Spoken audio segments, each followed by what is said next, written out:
rated SPG. Striktong patnubay at gabay ng magulang ang kailangan. Maaaring may masiselang tema, lengguwahe, karahasan, sexual, horror o droga na hindi angkop. Mga kabatang Quiapo, kumusta?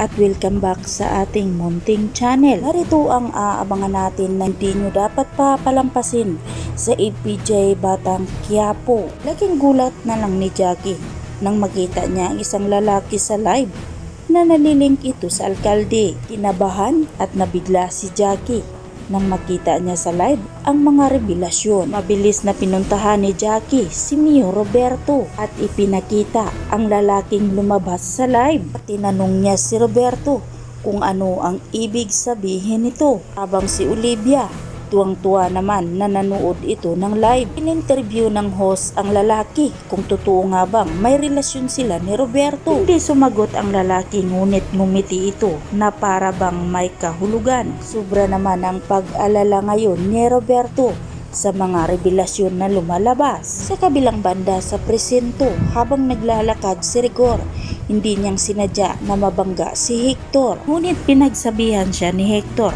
na dapat tumingin siya sa kanyang dinadaanan. Ngunit mabilis na uminit ang ulo ni Rigor at iginiit niya na si Hector ang may kasalanan. Hindi nagtagal, pinatawag ang lahat ng mga pulis. Inanunsyo na meron silang bagong opisyal at siya ay top of the class academy. Nang laki ang mata ni Rigor at gulat na si Hector pala ang isang lalaki na nakabangga niya. Siya pala ang bagong opisyal na tinutukoy. Pinakilala ni Hector ang kanyang sarili bilang bagong lieutenant. Mahigpit na sinabi niya sa lahat na walang puwang ang pulis na pulpul sa kanyang presento. Samantala, sa gitna ng bakbakan, nagkaharap si Tanggol at Ramon. Hindi nakilala ni Ramon ang kalaban dahil nakamaskara ito.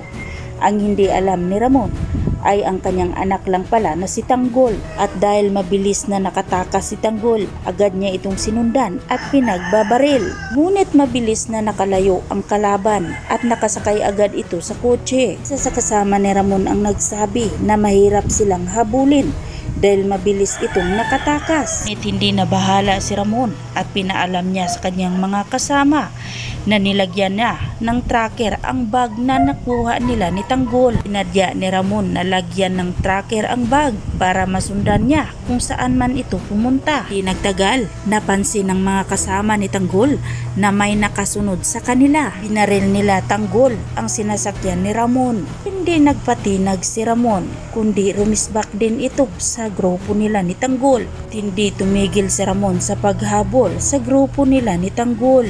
Matinding bakbakan, nagkapalitan ng putok hanggang sa natamaan ni Ramon ang dalawang kasama nila ni Tanggol. Oras na nga ba na malalaman ni Ramon na pinagtaksilan lang pala siya ng sarili niyang anak na si Tanggol. Itatakwil na nga ba ni Ramon si Tanggol bilang Montenegro? Yan ang ating pakatutukan at aabangan mga kaibigan dito lang sa APJ Batang Quiapo. At wag po sana ninyong kalimutan na i-like, i-share at pahingin na rin ng isang subscribe. Maraming salamat.